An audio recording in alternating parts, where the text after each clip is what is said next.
If you value your time, this is why you should value video. I could post a video on YouTube and over the course of a year, meet hundreds of thousands of people. I don't know if there's any other thing that will allow me to do that. We're not just showing you to be a content creator. Right. We're showing you how to build a media company. When people can connect what it is you do with who you are, that's literally the game. I always encourage people, before you launch your YouTube channel, start with 5 videos. And here are the 5 videos. It has to work or it has to work. Welcome to an episode of Circle of Greatness. Today, as I'm going to keep telling you, I get to bring you some of the greatest entrepreneurs, some of the greatest creators in the world. And this is going to be a masterclass, my friends. This gentleman who I'm about to bring up is a good friend of mine, and literally he is the content god, right? The guy who's literally helped people get their looks right, show you how to create content, and runs just like one of the best pages on YouTube when it comes to content creation. I want to go ahead and introduce my guy, CEO of the video department and creator over at Think Media, my guy, Omar. What's up, brother? Dude, grateful to be here. Hey, thanks for so coming much. to Vegas. Yeah, I know, man. So the first time we met, y'all, we were at David Shan's studio, and I was like, just your attention to detail on content creation and just your love for is like, I've never seen. It's just like, it had to be perfect. Like the real camera got to be right. The pictures got to be right. The video, like I'm more like commit first, figure out the rest later, just Rambo and content. You're like very specific, very dialed in. Like, have you always had this love for or eye for just creating amazing content like this? Yeah, I've been doing video for about 15 years, and I started in high school to broadcast journalism. That was my elective. And I fell in love with the process of creating videos. And I think that over the course of time, as I've seen the need for people to adopt video in their, businesses, and even as their game plans for their future, I think it's just something I now is a part of me. You know, like a lot of people think I'm really gifted at what I do, but I like to say I hope if you did something with intention for quite some time that you'd get good at it eventually. Right. And so, yeah, I would say, I believe this stuff, man. Like, you could remove all the things I got going on and I'll still figure out a way to just get more involved. And and I love getting people to get their setup looking good. You know, You did a call with Grant Cardone not too long ago. I was able to flex a little bit because dude was looking like a baked potato, respectively. Oh, his side was like, and I'm like, horrible, dude, bro. There was something there though. Like you on a visual and audio standpoint, you stood out, you know, and so can make that connection. I go help Grant down or whatever. Yeah, I got you. Let me ask you this while you're talking about that. How important, because I go speak for people and my guy said, yo, you came in and it was just not only what you said was captivating, but the look, you just look premium. How important is that right now because I didn't believe it. Like somebody tell me I need a stylist. David Shan was like, yo, you got to look better. And I understand his point, but now I'm talking about video for my listeners. Like, why is this important? Is it necessary for me to go get the camera on my Zoom? Like I saw you just do a video the other day. You were, I think you were out of town and you just used like your phone in a certain way and it was just crispy. But why is that important for a content creator? Yeah, well, number one, I would say you can get a lot accomplished with your phone, but I know your audience is a lot of people who take what they do seriously. Yep. And I think if you want to be taken seriously, you need to know this reality that everything communicates. So if you are good at what you do and you want to be known for what it is you do, and the video that you're producing just looks amateur, there's just a psychology that takes place, or a thinking that takes place to say that like, oh, maybe they're not quite there yet. Wow. You know, and you know, when that line, everything communicates, it's both, you know, things you're doing and things you're not doing. So I think you're kind of paying for attention. You know, Alex Hormozi says like the new oil is attention. Yep. Well, what are things that you can do to gain attention? Well, definitely the content value and the things you actually are saying on video, but you also can grab a few seconds if you show up clearer than everybody else in your feed. I've been introduced on podcasts as the clearest person on people's feeds, and that speaks volumes to my professionalism. Yeah. And in the same way, dude, as soon as the cameras kept rolling on this podcast, people in their brain were like, why is homeboy freaking drippy right now? Looking sharp. Right. There was something there, had nothing to do with the podcast. Right. So that would be kind of the reason, is that everything communicates. Yeah. Wow, that's good. So that's why I guess the stylist may matter and just looking fresh, right? So I think that's important. Let me ask you this, because I think it's just can you ever be off though? Because now I'm thinking about it, like I got a workshop to do, and I only bought my laptop, so it's like I was just gonna pop it open and do it. But now I do have Andrew here. I'm like, should we just go ahead and hook up the webcam now? Yeah. Just because everything how serious should someone take? No, I love that. Communicate. I think when it comes to video, as funny as it sounds, that you should prioritize audio first. So because people could put up with an okay shot, you know, but if you have good audio, they can get past the poor quality video. And there's just things that you can do, like, you know, maybe do it in front of it, make sure a light's hitting your face as far as the lighting goes. But if you have good audio, then you're good. So, I mean, I probably get good audio. Well, working off your laptop. Yeah, I actually like traveling with a portable mic, you know, a USB mic that plugs right into, because I was doing a consult with a college, and I was like, I'm traveling. I don't want to just show up on my phone. You know, I want to. That's the video I think I'm referring to. Yeah. And so, yeah. And the moment I showed up on the screen and how I sounded, they were like, dang. And I was literally smartphone as my webcam, which if you have a newer MacBook, it connects wirelessly. And then just had a USB mic. It's like $80. Gotcha. Yeah. Ooh, I got the new MacBook, so I probably could literally just open it up, and then it should prompt it. Wow. Ooh, that's good. That's good. So let's talk about 15 years. So it's safe to say though, you put your 10,000 hours in really. Well over 10,000, yeah. In many capacities at this point too. You know, you're talking about from somebody who was very behind the scenes for a majority of that time. Then starting an agency with that and doing it locally for businesses here, and then helping Sean Cannell with Think Media, and then now getting in front of the camera and getting my hands with things and doing deals with now brands of cameras, and it's really escalated. But yeah, when it comes to this content thing, I'd say well over 10,000. Let me ask you this, because I want to treat this as my ultimate goal now with our podcast is, like, I love hearing people's story, but I need you to give people some nuggets, some teaching, some game. Some game. Yeah. So how were you able to acquire your clients when you were doing more so agency work? I know, because there's a lot of people listening. I'm like, man, you may have a camera, you may have a skill. How do you begin to acquire these clients? And then how were you pricing it? Like, if you don't mind. Yeah, no, for sure. A lot of, when it comes to acquiring, I think a lot of it starts with getting some work done first that you can reference. You know, the clients that I was able to help locally were able to pay a little bit more on the higher ticket side with me on a monthly basis, because I was doing it for myself on my YouTube channel. Dude who owned a lash company with his wife was like, how do you have that many videos but this many subscribers? So I had something to show for. And I said, make search-based videos. I can do all this for you. Yep. And that was able to... What's a search-based video for someone? Yeah, search-based video is essentially making a video on YouTube that in efforts you're answering a question or you're making a video around something. Because when you first start out on YouTube, no one knows who you are, but people know what softwares they need to learn. People know what products they need to know how they work, or, you know, unboxings and things like that. So making videos like that, I was making tutorials on videos and photography. And so I took that framework and put it on his business. But because they had a business underneath the channel, even before they started it, now the way to monetize it was instantaneously. So I always encourage people, like, if you're helping, it's the type of person you're helping. That's how you determine your pricing. And I know you know a lot about this, like pricing separates who you're actually serving. And so determining your price, you know, it really did start with like an hourly rate that started to grow over time. And then you start getting paid to do weddings, and that really expedites your hourly rate. And so between like me doing like wedding stuff, but helping small businesses that actually had a direct, you know, sale from a lead from a content piece, then it made more sense to charge a little bit more for that. Right. And I mean, all you got to do is get 5 or 10 clients. Dude, and you're straight. Yeah, that's good. Let me ask you this. Right now, I understand that YouTube is not easy to grow. Like, it's not like an overnight. Instagram, I feel like there's hacks, there's strategies that really grow.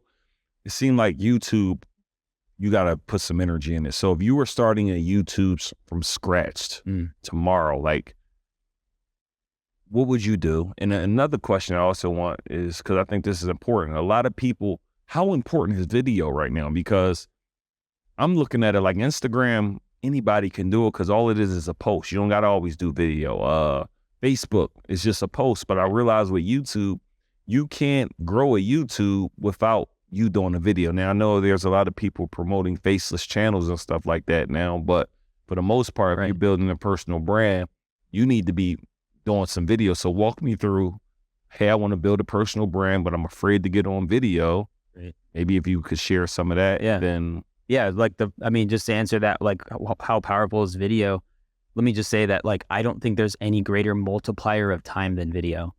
Where, what you mean by that? That when you put your energy toward a video that you hope will get some views, what other ways can you get in front of that many people at 1 a.m., 5 a.m. in the morning?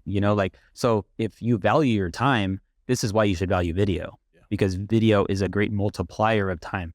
I could post a video on YouTube and over the course of a year, meet hundreds of thousands of people. That's just powerful. I don't know if there's any other thing that will allow me to do that, right? But if you were just getting started on YouTube, I always like to, help people with first, get these two things dialed. Number one is a vision for your channel. Because if you don't have good reasons, then it's gonna be hard for you to get more results. And what I mean by that is, a lot of people will make 1 or 2 videos and run out of ideas. But I think it's just because you didn't start with intention. And so what's the vision for the channel? If you want to grow your personal brand, what do you want to be known for? And then it starts dialing in what people will finances. Yeah. My vision is I want to grow in the financial space without financial content. Yep. And people would use the word like niche or niche, which I think that word is getting overplayed and kind of discouraging. I don't want to box myself in. The better word would probably be focus. So what is your channel focus? So maybe instead of asking, what's the vision of your channel? What's your channel focus? Get that dialed in. Cool.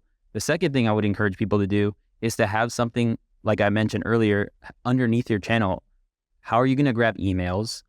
Do you have a downloadable PDF, a free course, something so that when the videos do well, you can get people to do something. So many people start, they get a breakthrough video accidentally, and they had no way of capturing that. And then they have to work backwards.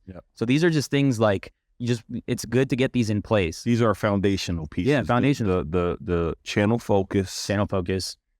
The channel focus, the creating something that can acquire a customer, meaning whether some sort of lead magnet, be able to collect somebody's name, basically pull them off of YouTube. Exactly. Okay. And it doesn't always have to be a downloadable. It doesn't always have to be a free exchange of an email. It can literally be something you sell too. Yeah. Because that's what's cool about YouTube is you're actually warming a lead while they're learning from you. Right. So it could be something you sell too. So if there's something you have not yet created, whether it's even one-on-one coaching or something, just get that dialed Calendly link and then watch it go. Okay. Then it's time to make videos. Got it. I always encourage people, before you launch your YouTube channel, start with 5 videos.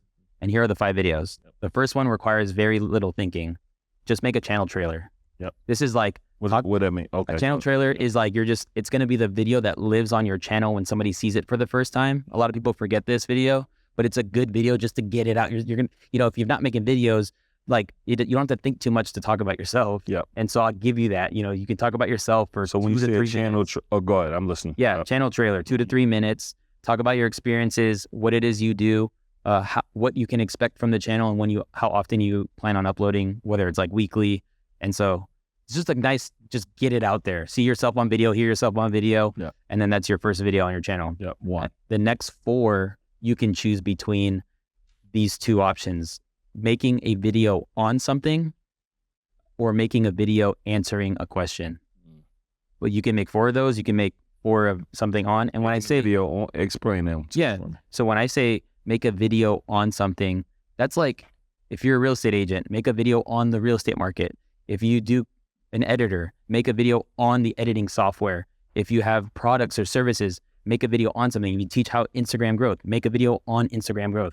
So like, you're writing the influence on something else. Got it. Because you're starting out, connecting it to a software, a product, a service, or something that people are already searching is really smart and could potentially get you some eyes on your first videos that you upload to your channel. Got it. And then when I say answer questions, just like what are the main questions that you get in your business? If you answer the same questions often, then I would encourage you to just wrap that into a video. Yeah. And now you got 5 videos. Upload them to the channel. You're ready to launch your YouTube channel. And here's what's cool about having that 5/4 videos on your channel is that when people land on it, they're going to be able to spend time with you. So much people drop their YouTube channel with 1 video, and then it's 5 minutes, and then, all right, and then you actually never upload again, and that's just the trend.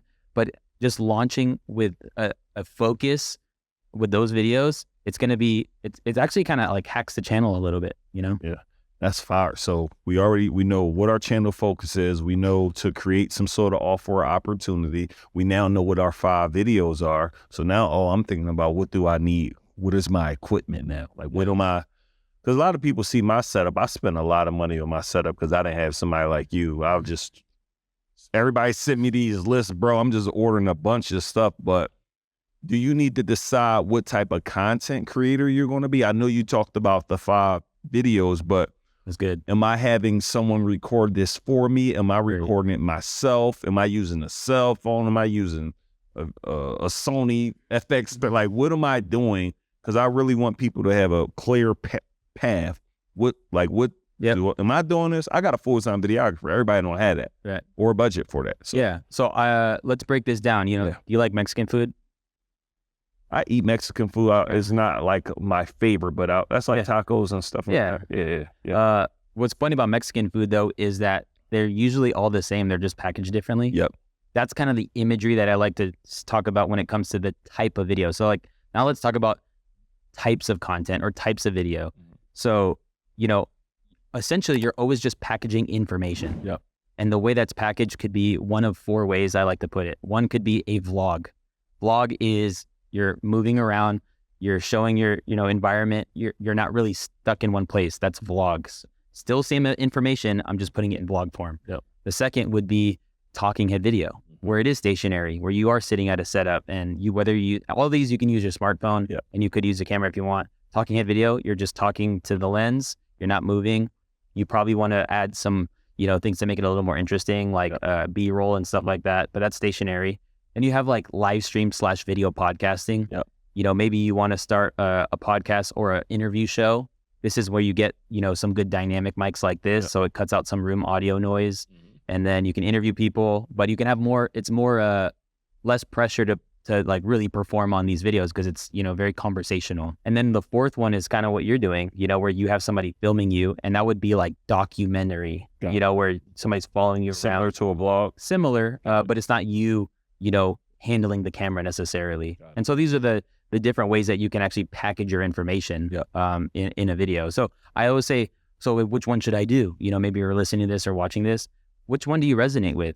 Like what the types of creators you tend to follow? Do you tend to watch more talking head video podcasts? Maybe that's the kind of content you should be creating because you have a better idea of how to deliver that. Let me ask you this though, but I like doing both. I like vlogging. I like doing talking heads. Like I like talking about stuff. I like when somebody's following me getting content, docuseries.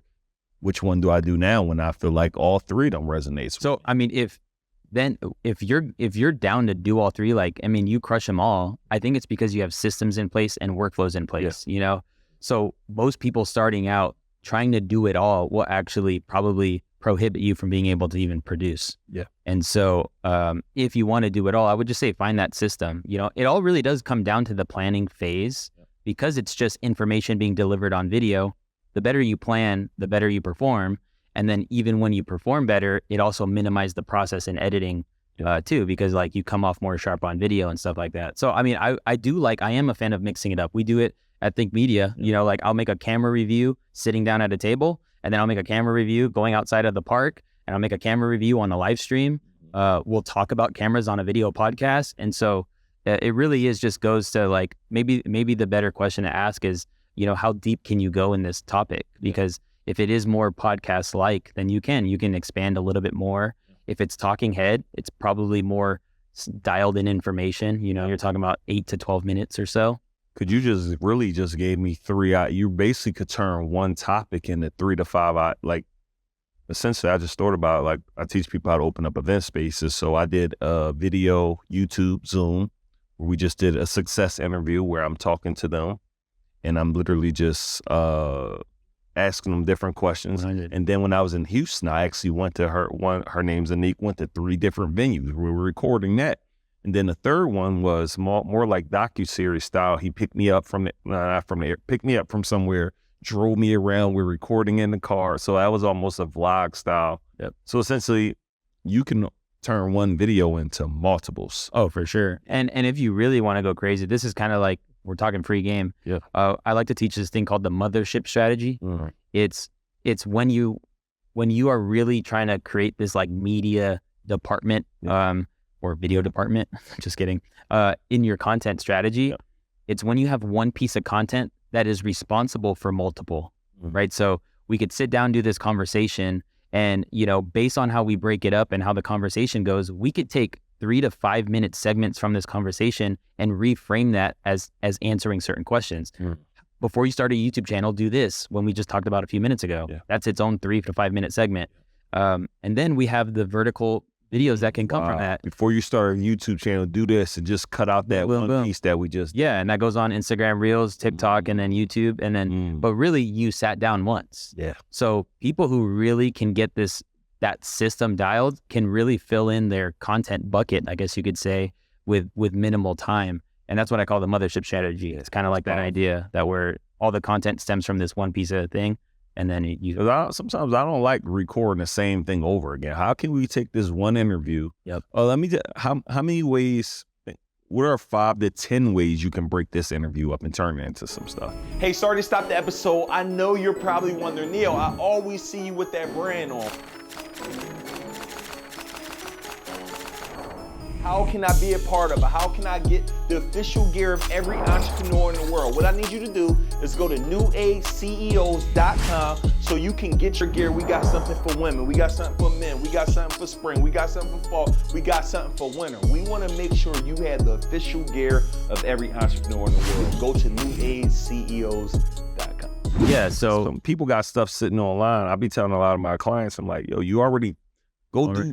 I call it my RR method, repackage and repurpose. Go reuse something. So what's some other ways? I know you talked about YouTube shorts, maybe blog posts. What's some things you recommend? I mean, we're talking about, you could put it in an email newsletter. You could turn it into an Instagram carousel. So now we have image graphics. You can, I mean, Facebook Reels are kind of untapped, organic, you know, reach right now that you can go into. You can think we're doing Facebook Reels. Bro, that's like Gary Vee's new thing right now. He's like, pump Facebook Reels because the election and stuff's kind of not like stories, that's Reels. It's actually, they're pushing it like crazy. Noted. Facebook Reels. So we covered TikTok, and I would even say, I mean, posting on stories is also cool too. You know, like it helps re-promote that actual podcast that you had together too. So there's so many ways that you can just use it. I even think about, you said you're gonna have a workshop, you know, later today. You know, so maybe for the workshop itself, hit the workshop the way you were going to do it with your laptop, but maybe have a camera off to the side while it's filming you on the thing. And then somebody's taking notes, or someone on your team is just, when you spit game in some way, dude, you never had to recreate that content.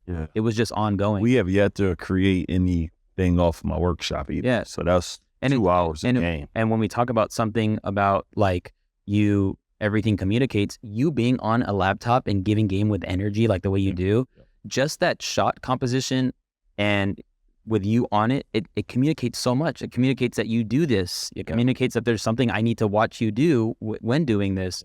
And so, it's pretty powerful. Just this is kind of another kind of principle I like to teach is to be the content.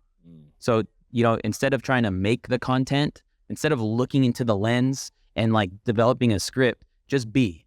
So you just being on your workshop is content. Get a camera rolling and film. Maybe you're a real estate agent and you're going to close on a house with somebody. Get somebody filming you sign the papers. That's a piece of content. This is just you being it. And I think it makes it powerful because when people can connect what it is you do with who you are, that's literally the game. Ooh, wow. Be the content. That's so powerful because a lot of us feel like, yo, we need to go create content. Be the content. I remember when I was telling you, like, bro, I don't really like sharing no car stuff. Like, and I forgot what you told me to do. It was around the Lamborghini. You said, just do this, and it doesn't seem, you know, braggadocious. I forgot what it was. I was just saying, like, so you had the Lambo, and it wasn't like, check out my Lambo. It was like, put this against somebody else's Tesla model as plaid. Like, doing a versus video is something that would be able to... Would I really get in the car and we were actually race? Okay. So, dude, a Lamborghini against a Tesla model plaid, well, that will probably do pretty well. I see. It's just like, or I could even go, yo, my Lamborghini car versus my white Lamborghini. Oh yeah, the SUV. Dude, people want to know that. Now, what if my focus on my channel hasn't been, or my focus is a lot of educational content. Yeah. How do you drop that? Do you create a series for that? Like just cool things that I do? Because you're not going to learn anything. It's more of an entertainment type of post. I mean, it's kind of hard to put your finger on things like that. I would say if you're inspired to make it, if you have the clarity and it's a pretty good idea, I would say just make it. You know, like not to overthink that. I would say it's okay to make videos with the hopes that it would reach a lot of people, and then maybe a little bit it would funnel into what makes sense for someone who would want to stay. But it doesn't hurt to just throw those up, especially if you're just like starting out too, like experimenting. None of us really know what we're doing. Let's just say that. Like all of us are experimenting. Yeah. And so I think you throwing know that what up, you're doing, brother. Maybe I don't know what I'm doing. You know what you know. I was just thinking about, I started out at the house. Hey guys, so we're about to go in and race these two. I'm trying to think of a video treatment, right? Like we're in front of the house. We're about to go race my wife's car versus my car. Let's see who's going to win. Get in the car. We now leave out of the house, go drive to the street that we're going to do it at. I'm thinking it would be nice to have somebody do the drone, and somebody's doing like the flag, like, and we just take them down. Oh yeah, it's 100% like that. That's the hook. You just determine the hook right there. Yeah. That's all that, and then boom, and then you could start telling the story. Yeah. But no, I think it'd be fun. It'd be fun. Yeah. Why not? Why not make it fun? Yeah. And you feel good. So yeah, and I think one cool thing that you can do to like maybe get more clarity on like how to deliver it is if you're gonna make a video, search it right first. See how other people are delivering on this idea. Mm-hmm. Like if you put Lamborghini versus the SUV, and see how other people do that, or just any car versus video and see how they do that. And if you see that there's something that you can do better, or if you could make it shorter, I always like to say too, like one way to make videos better is to make videos longer. A lot of times that is a better version of a video. Yeah. Making a video a lot shorter, a lot of times it's a better version, and making the video just like better in general as far as the content goes, if you're the subject matter expert. But dude, you can even drop that as a short. I would argue that short /Reels/TikTok is going to go crazy if you can condense it. If you can condense, yeah. Let me ask you this: is there anything else I need to know when I'm searching a video? You just talked about how to search, going on other people's channels. Search. Is there things I need to do with keyword? Is anything else that I need to do when I'm?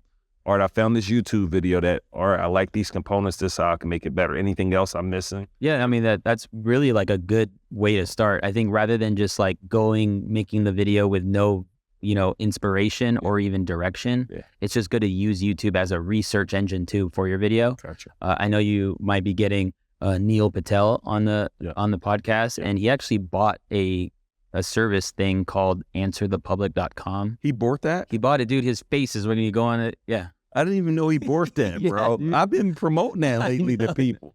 That dude's good, man. Yeah. No, so low key too. Yeah. But yeah, Answer the Public, you could put a keyword in and it's going to dish you out some questions. I would take those questions, put them back in YouTube and kind of see how it goes. You can also use Google. I like to, search things on Google, put the word article next to the video keyword, and you're going to see article headlines with that keyword. So if you're teaching on Instagram growth, I would type in Instagram growth 2023 article and then see what shows up. And then those article headlines are great YouTube titles. And so, yeah, it's just some free game. That's powerful right there. I like that. Let me ask you this. So now we talked about focus. We talked about how to create. Let's talk about equipment now. Because I know we talked about the various forms. Right. Well, one, if they got a videographer, they need help. They need to just put them through the video department. That's the first thing I got to say. That way they can now get trained while on the go. Right.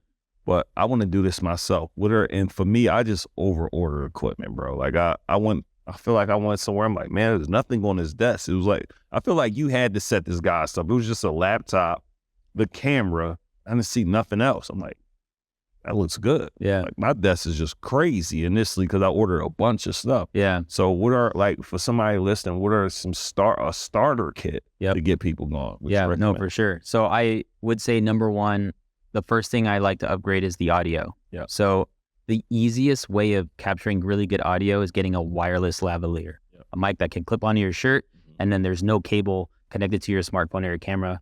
personally, I think the one I start off with is it's called the Deity Pocket Wireless. I ordered that from your list. Yeah, it's about $180, but it already comes with the cable used to be able to plug into the smartphone. But I always love telling people to buy equipment that can grow with you when you start leveling up other stuff. Yeah. This mic should grow with you everywhere you go, depending on whatever you buy later on. So a nice wireless mic that's trustworthy. You can even plug that into your computer and use that for your mic for your computer. It's pretty versatile. Then the next thing I would actually upgrade is your light. Getting a nice soft light. It's called a cob light. At one point it was all about the ring lights, and then we had the flat panel lights. Yeah. Now you want cob lights with a large soft light hitting you. So that's what we have even right here in my studio. But this, you can go with the Amaran 100D. This is about $190 light that you then need about an extra $100 for the lantern. Yep. And then get a light stand, and then also all in, you're at like around $300 for a light that you will never need to buy again. We're talking about equipment that you don't need to buy. Round bulb one, like that. So right now, I got the regular ring light, so I need to upgrade. Yeah, so this is good, especially if you wear glasses. Sometimes I know you do. These are good for that too. So it don't have. Wow. It's just where you're able to position it to be able to. When I do my trainings, I'll take my glasses off. Yeah, but I actually need them to see. But I don't be wanting the ring light to be showing. Yeah, so it's helpful. And then lastly, I would say the camera of the year right now is the Sony FX30. It's a $1,800 camera. Another version of it's $2,200. But that with a Sigma 16mm lens, that lens is about $300, $400. So you're at like, let's just say $2,500 with the camera. And you'll never have to upgrade your camera. You can use that camera as your webcam. You can use that camera as your talking head video. It's a great camera to vlog with. But you can't use it for photos, though. You can't use it for photos. That's the only downside, I say. Yeah. No, I mean, I would say at that point, like iPhone photos are great, If you really wanted a hybrid solution, like a camera that does both, then the Sony A7 IV would be. Is that a new one? Because I got the A7S III. I don't think I got the 4. Yeah, the A7 IV, it's $2,500 full frame body, but there's been overheating issues. So that's why I like recommending stuff that's not, fail proof. Yeah. Like the FX30's got internal fans. It's not going to overheat. It's a trustworthy camera. And so, that's kind of. And it's new. If you buy it now, it's at least good for the next couple years. Oh, for sure. Because it just came out. Yeah. No, I love it. I actually ordered 4 yesterday. Okay. Yeah. I think we got 2 or something like that. Yeah, I might order. So that's it. I mean, we're talking all in. We're under $3,000. Yeah. I mean, if you knew this $3,000 is gonna make you, who knows what, then it's a pretty solid investment. And I ain't that. I mean, like you said, when I come to that video and I turn that on, they're like, oh, wow. Isn't that crazy? Yeah. You didn't have to say anything. Yeah, it's just like, oh yeah, they know what time it is. Yeah. They even believe me more. Oh, for sure. Like my belief. So that really makes me, I normally do my workshops from my office, but I'm like, if I'm on the road, I ordered this big Go Box thing that I got too, that it's a studio on a setup, but it's kind of heavy to carry. Yeah, no, you're good. I just got with a good light. Yeah. Yeah. And when it comes to communication, because that's something I've been growing into is, somebody could be confident on a stage and say absolutely nothing, and people will be like, that was amazing. Yeah. And it's kind of the same way, not to ding anybody who doesn't know what they're talking about, but if you're confident, dude, go for it. Yeah. I think in the same with video, like if you can look good and maybe what you're saying isn't quite lining up yet, like, hey, at least you look good. Yeah, at least you look good. Yeah. It's kind of like you said, it's like food for me. It's like, I actually want my food to taste good, but when I go to a restaurant, I actually want it to look good. Oh, 100. Like I will go with good looking food over taste for me because I'm using it for content. Yeah. Come out here with the hot chocolate that got a donut on top but it tastes like water. I'll just chalk that one up. Yeah. I understand that. Yeah, but that's why quality matters. I think it speaks beyond what you can say. Okay. And it buys a little bit of time. It gets a reaction and it separates you. Yeah. So let's talk about you and Sean talk about this concept of a Shredditor. Oh yeah. Yeah. Tell me what the Shredditor is. It's so important. I'm so glad I can vocalize this. Yeah. So, if most organizations, I would even say churches and high level entrepreneurs, and I would say mortgage brokerages and stuff, they need what is called a Shredditor, right? So at one point we had videographers and photographers. We still do. The issue is if you hire a videographer, they're seeing their craft through a lens of artistry and perfectionism. And the thing about a Shredditor, it's someone who can just be on the go, switch between photo, video, know when this is going to be used for reels. I'm turning the camera vertical, knowing what this is going to be a YouTube video. It's going to go horizontal, making, taking a picture of the time code while we're doing a conversation so that in post, they're going to take this moment and create the reel, but they don't have to watch it again. Tell me about the time code. All right. Are we doing that? If you're sitting behind a camera and you're filming somebody give game and somebody gave something good because you were paying attention, Shredditors pay attention, you would take a picture of the back of your camera because you could see the time code. So that when you're in the editing suite, you already know where to go. And so a Shredditor is someone who just, it's not about being perfect, it's about being quick. That's quick. And so the person that really started this kind of like art form, I'd say, is D-Rock. Gary V's video person, someone who followed around Gary V, but then took the random days that Gary V had doing all these things and the way he distributed that information. Really, it's an art form at the end of the day, but it takes, you have to scale back on perfectionism. You do have to be quick on your feet. You do have to be thinking about how this clip is going to be used that I'm filming. So many times people get hired to film, you hire a video person and they're just filming random, but it's because they don't have the end in mind. And so there needs to be a little bit of strategic skill for that person as well. They know a little bit about each platform and the culture of each platform and understanding how that's all going to work together. Can that be learned, or do you have to have an eye for this already? Can you teach that? Like you're saying, you're just like, oh yeah, that was fire. Let me do that. Or can these things be, oh man, do this. You're walking, the sun is hitting you a certain way. Do this, stop. Is those things taught only, or can you actually acquire them through, I guess through a coach? Of course you can, but sometimes people be like, it's like, I have ambition in me. I don't know if I always had it at this level. So I don't think I was taught ambition, but the things I want has made me ambitious. No, dude, I think the word, in all honesty, it might be hunger. Like, can you teach hunger? I think that's tough. I've been able to raise up a few Shredditors in my in the last few years, and I can't make you want to learn. I can't make you want to care. But if it's something that you highly desire, and if you want to make yourself actually valuable, then you would grow in this skill. And by growing, you would commit to learning. When you're not on the clock, you're on YouTube and you enjoy learning. You got to love this thing. You got to love it. I think a question that allowed me to actually become like a Shredditor for many people was honestly, how can I do this quicker without compromising quality? So that question allowed me to really grow in my workflows. I learned how to rate. You can rate images in camera, so I don't have to rate it when I'm at my computer. I learned how to, just little things that I can do to speed the process. And I think what's funny is because this is kind of a new skill, and this is what people really are trying to hire when they really want a video guy or a video girl. You really want a Shredditor. They're just hard to find because they're very multifaceted. They're hungry. They move quick on their feet. But I do think with some mentorship and investing in a young individual, they can really become that. I think it's crazy though that like colleges wouldn't obviously teach this form of, they still got film. You could still go to college for photography and like spend a lot of money. But like, this is what the world needs right now. Every company needs one. 100. Because it's really one person essentially. Or one or two people. So for you or anybody, what happens when you go deploy all this money training up a Shredditor and then they leave?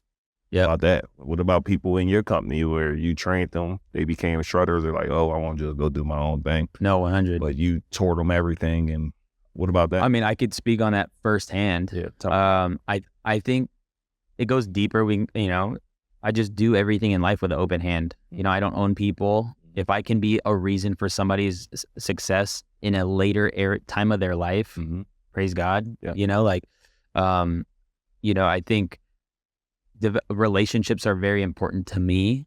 And so if I know that someone could flourish outside of my four walls, or it's underneath, from a way you've been under my leadership for quite some time, go for it, dude. I think it's hard for people to want to leave someone though that feels valued. And if you're not like, forcing somebody's growth on them, but you're really mentoring, I would say it'd be harder to leave. they probably wouldn't want to leave. Hey, thank you so much for tuning in this episode. I hope you're getting extreme amount of value. I want you to go ahead and comment below, share with me your biggest takeaway. In addition to that, my number one goal is for me to be able to grow all of my social platforms so I can give you info, insight, strategy, and gain from every platform there is. So take a minute to follow me on Instagram at Nehemiah Davis. So same exact name on Twitter, same exact name on TikTok, and follow me on LinkedIn at Nehemiah Davis. I would love for you to be able to be tuned into my articles and everything that I drop relating to helping you get to that next level in your life. Tune in. I think with some things to do to make them feel value, like to make my team like, yo, this is fire, is it? And it's got to be more than just money. No, for sure. So 100 sharing. I know that could be out, but what are some things? Yeah, beyond the profits. I mean, I think people feel valued most when they feel seen and heard. And I think it's that when you acknowledge their growth, when you acknowledge something, a win that they, something they did well that maybe could have been overlooked, but it's like a noticed detail. I think these things go a long way. Creatives are funny, man. Like we typically get emotional. Everything's a personal attack, when it's really not. You're just like, no, dude, the video just wasn't crispy. I don't know what to tell you. Like, that's me. I like to be straight up with people. Yeah. But how do you say that without like? No, I think it's the ratio. It's like, is it usually more correction than it is encouragement? Mm-hmm. And when it comes to encouragement, dude, there's nothing more powerful than specific encouragement. When you encourage somebody specifically for something, it goes such a long way. But yeah, I would say it's just time. Like I'm grateful that for the seasons I was able to travel with Sean. We went to every marketing conference you could think of for like 3 years in a row, interviewing the greatest voices, the leading experts, and those moments of mentorship is something that our seeds planted, that I'm literally walking in the fruit of right now, and so it just goes to say that just those times you have, and it's funny because I have a young gun that's working with Ryan Pineda, and his name's Austin. He actually got out of high school, he finished school early, so he didn't have to do his senior year, and he loves it. It's cool, but he's also like, it's very. He doesn't care about real estate. He's 17 years old, and in my head, I'm like, dude, soak it all up, bro. Yeah. You're in these rooms, like, and he's just going to, it's like, okay, it makes sense that this isn't, so what is important to him? So it's like, okay, you like it, like, let's get more of this type of style of content. And then if that makes you more excited to create, I think it's just relationships. So you ask everybody what style content that you like to create the most. Is that something you would do? I mean, I think it helps, it helps with just keeping things fresh, and it allows them to see something that they came up with too. It's like, oh, that's cool, dude. Thanks for coming up with that. And that goes along. And isn't that what you want them to do at the end of the day, is to think for you? Oh, absolutely. Think media. Yeah. Yeah. So I think, but so let's back up the whole way to the point of, the person that is over that creative needs to also know that they are in a leadership role, and just realizing that you have time with somebody, because usually they're younger. Some people can hire older people, but like usually they're young guns. And so realizing that this is a part you're playing in their whole life, How long do you take to develop somebody before you like, I don't know if you're getting this? Yeah, it's a good question. I think 3 to 6 months is fair. But you could see growth. Yeah.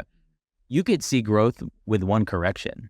Yeah. Like you could see it by the way they respond to it. You could see to it by a mistake that was made, and how quickly it happens again or never happens again, I think those moments speak a lot to maturity. Like I told one of our editors, I'm like, man, what you're doing, it was nice, but it's not giving me that first video you gave me that was fire. Yeah. Came back, oh, that was fire. So I think, great. And I said it in the right way. Yeah. So it's art of communication, working on saying things the right way. Everything communicates. Yeah. Everything communicates.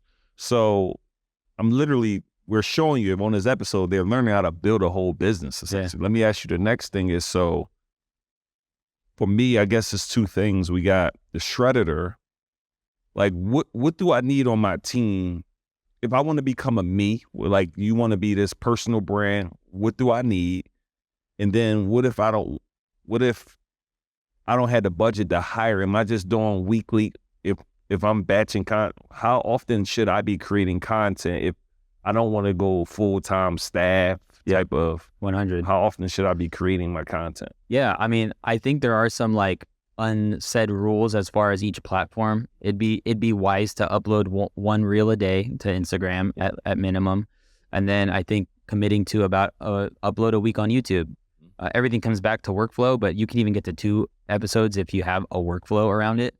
But I think in order to build a personal brand, it really is just showing up consistently around a focus. You know, I committed to building my personal brand in 2022, but I didn't have time to make reels. And so I really just, anytime I was on a call, anytime I was doing a Zoom thing, anytime I was filming, anytime I was on a podcast, I brought my own camera and just kept it rolling.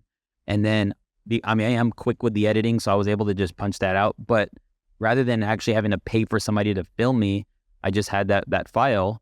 That file you could send to Fiverr, you know, an editor somewhere, or maybe someone locally, and they could take that 40 or an hour worth of content and then get you back 30 reels. Now you have a post for every month. So I think the way to be really nimble with it is to figure out what kind of content you're trying to create. But when you are doing the thing, personal brands could range from so many different things, but it's just getting you in that element as much as possible, and then producing content consistently or posting content consistently around you doing that very thing. Got it.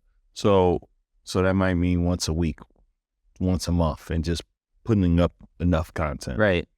Do I need to hire a content manager, or am I just distributing this myself on these platforms? I think, if you're in bootstrap season, distribute it yourself. Yeah. You know, the person sends you back a Dropbox file. You got all your reels. When you wake up in the morning, download one reel, upload it, and then you go on your day. I think what's crazy though is people aren't doing that with the end in mind. Just take it from me committing to posting a reel a day last year, and then launching a very soft launch, a coach program. And I was able to make 6 figures in 1 week. What if I told you that would happen in 8 to 10 months of posting consistently? Would you post? Would you post? Absolutely. Okay. So you don't need a channel manager. Just post. You know, So that's what I would tell somebody who's like in that season. Okay. Yeah. Now I am a full-time entrepreneur, ready to do full-time content. Who do I need on the team? So we got the Shredditor. This person acts as photo, video, and editor. Do they get an assistant editor? Do they because I'm also trying to avoid burnout, I guess. Right. Because I've had a team member where I burnt him out. Yeah. He just couldn't handle it. And so I'm trying to be conscious of that now. So Shredditor, photo, video, editor, do they get anyone else on the team? Like who? Yeah, I think at a base level, since you're like full-time producing content, you know, there's almost like somebody who's, because I think that like where you're at, your Shredditor shouldn't necessarily have to strategically be coming up with how these things are being packaged because of how fast you move. But there should be like a Google Doc going on every time something happens. This session happened, this conversation happened, this is about what they talked about. So these are maybe the angles, and here's the link to those files. Then somebody could take those files, edit the thing, get the thumbnail ordered from, but that's just one other admin person. So you have Shredditor, you have this admin person who's kind of like facilitating. Could it be a VA or no?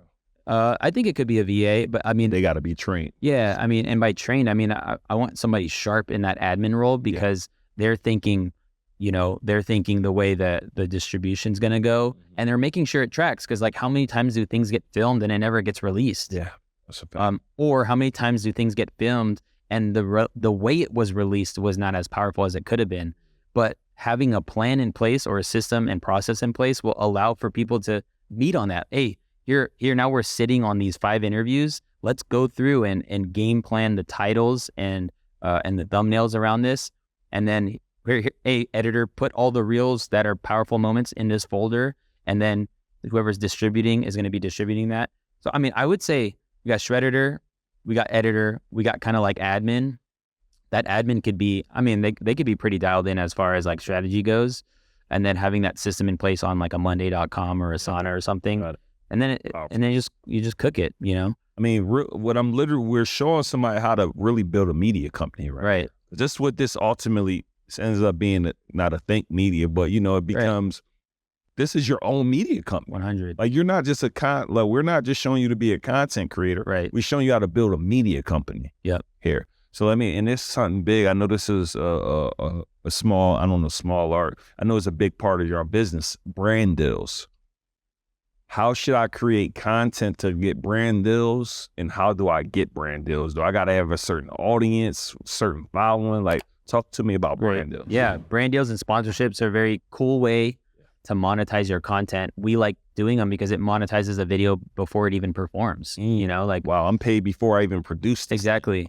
But the way we got there was creating videos, an archive of videos, or even something that brands could reference. You know, they're only going to go based on the things that you've already created. So if you actually want to start doing brand deals, I would start making videos that would make sense for a brand deal to happen based on who you want to sponsor, to just starting them now. You know, we used to buy the cameras to make the camera reviews. Yeah. That was out of our own money, out of our own time, and then our own opinion. Yep. And then now, you know, we're getting, you know, 6-figure deals with these big companies so that brands could see the videos that they could, you know, reference. And so, you know, when we made YouTube studio tours, we were using all our own equipment until a brand company that has lights, they were like, hey, can you do this and include our lights in it? And we're like, dude, if we like your lights, let's make it happen. Yeah. So I think it's just starting to make those videos that make sense when that opportunity comes. But how does it even like get to a place of like a contract sign? Yep. It's relational. You know, it starts with like, if you could ever meet somebody, maybe it's a convention, a conference, at a table, and if there's any alignment, usually it's back and forth in the emails, you know, and then eventually something happens. And brand deals can look so many, you know, you can get creative with a brand deal. You can make a video. We like to break it down into 3 levels. We have your ad read, which is like 30 to 45 second in the middle of any video of our choice. Then we have an integrated video, which is kind of like, you know, this light company, they're sponsoring this whole studio tour, and we're just integrating their products in this. And then we have a dedicated video, which is like we're making a dedicated video around a specific product or software. That dedicated video, do we put that in the video as an ad, or does the video is the ad? So it's like, yo, we about to go in and tour this Ford Explorer. Yep. You have to get one of these. That will be a dedicated video. Yep. So like it would be, rather than me including this light in a video tour, it would be like, here's a video on this light and all its features. Yeah. We like doing integrated because it's the best wide reaching. Dedicated kind of. Tell me integrated is more like. It's like woven in. Okay, got it. Yeah, it's like. Not so like, all right, we're about to talk about this book. Yeah, right. Yeah. Yeah. Which it's cool. It makes sense when it could be, when the company is like, make an honest review. We'll pay for it. You know, when it's like, hey, we don't want you to say, or we don't want to see other brand stickers. Like your MacBook was open during your thing. We don't want to see that. I'm like, okay, we got to refilm it. You know, there's just like little nuance sometimes when it gets there, but it's really cool. It can get really nice, especially back to relationship. If you really build a relationship, the real deal maker is getting a partnership deal where it's a long-term thing. So for 2023, we're going to deliver 20 ad reads, 4 integrations, and we can do it at our own pace. And that's a multiple 6-figure deal. And then based on how that works, next year we might re-sign, you know, and you could even, a lot of times they're always open to swing in like affiliate with it too. So then you can get this like constant affiliate commission. It's double pay working with a brand. So do I ask this company, as soon as they hit me up on a deal, should I go straight to partnership, or should I try it first and see for sure. I go? Yeah, I always would like, I mean, you know, you want the integrity behind actually having the confidence to promote it. And that's the best. That's always the best when there's alignment there. And then, so it's like, there's like, we do deals with, we've done multiple deals, multiple years with StreamYard. StreamYard's a great software. Like it's great for beginners. It's great to do. I use StreamYard. Yeah, it's awesome. And there are videos where they don't even pay me, but it makes sense to include it. And I include it. It's fine. You know, that's kind of like, I love that, you know. If they paid us, we'd promote them, but it's cool that they do.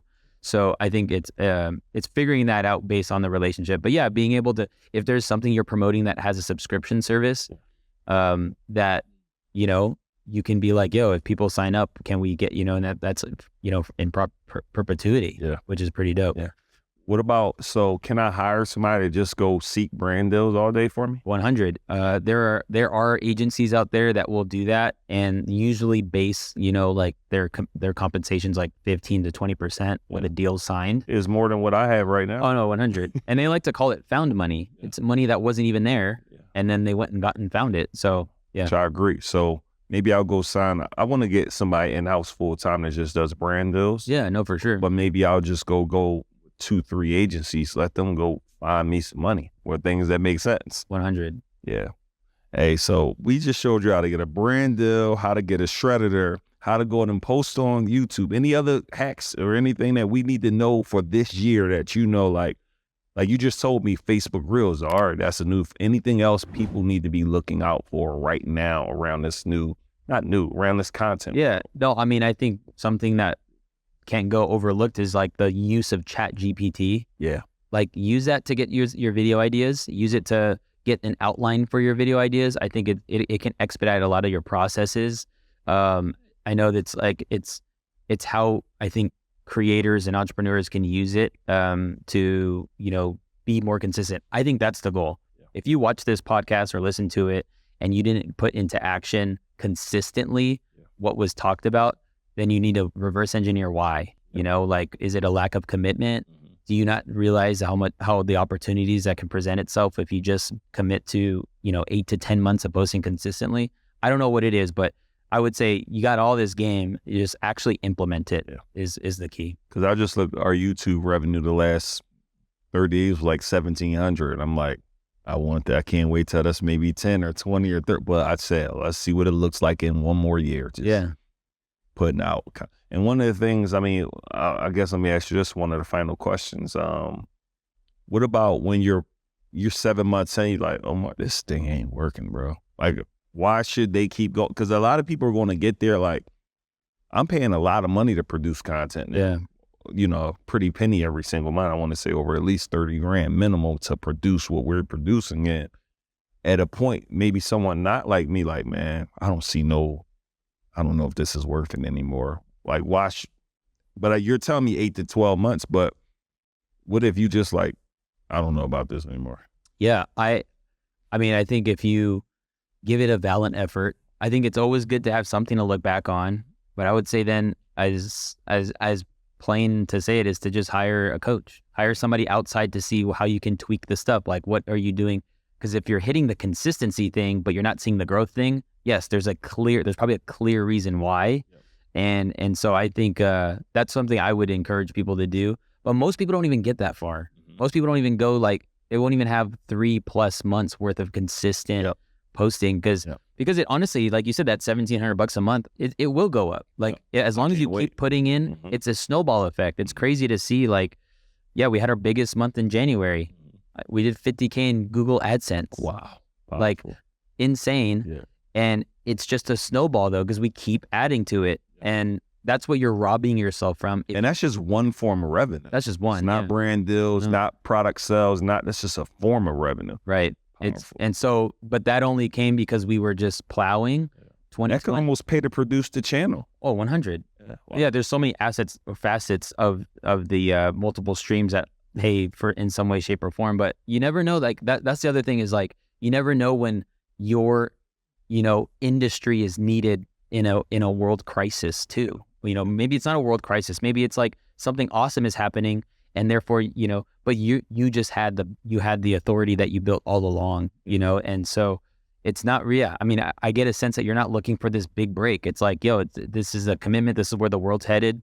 And so investing into that is really key. Video is not stopping anytime soon. Yeah. Nor is YouTube. Right. Nothing will replace YouTube, I don't think, video-wise. I agree. I think there's just something about, I don't know, YouTube Shorts are popping off, but like there's nothing like turning your phone sideways and spending time with a creator or, and then that's like, there's no other platform that does that. There's no, as much as like, it's cool to be number one on Instagram with something, it's still that relationship is so, it's fragile, like, I'm over this person, I'm off. Yeah. But with YouTube, you actually build communities. You build people who know you, and then you see them at a conference and they love you. It's a cool effect that it happens. And I think that's long form video. I can't wait. Oh, thank you so much for just coming on here. Let everybody know what's up with you. How can they tap in? How can they just hear about what you got going on? How you can help them? Yeah, man. Hit me up on Instagram. So I'm always producing good, valuable content there. And for like the gems, go on Think Media YouTube channel. Just search Think Media. And if you want to go deep, I got a program called the Video Department that's helping entrepreneurs, creatives kind of dial in the technical side, making it simple. I'm also setting up people's studios. And so if you can always reach out to me in the DMs on Instagram, I'm pretty. Tell me Instagram. Yeah, Omar El Takori. Yeah, that's why I was like, how do you spell the last part? Daniel's going to throw it up on the screen. Oh, yeah, okay, perfect. All right, good. Yeah. All right, we'll do that. So, guys, again, man, this has been a true masterclass. I got to give a huge shout out to Omar, and I'm just going to echo this. We'll put it all in the show notes below. But listen, if you are looking for a video like a Shredditor, he's going to help you create that, right? If you're looking for a studio setup, imagine I spent a lot of money dealing with all these people trying to help me get my setup.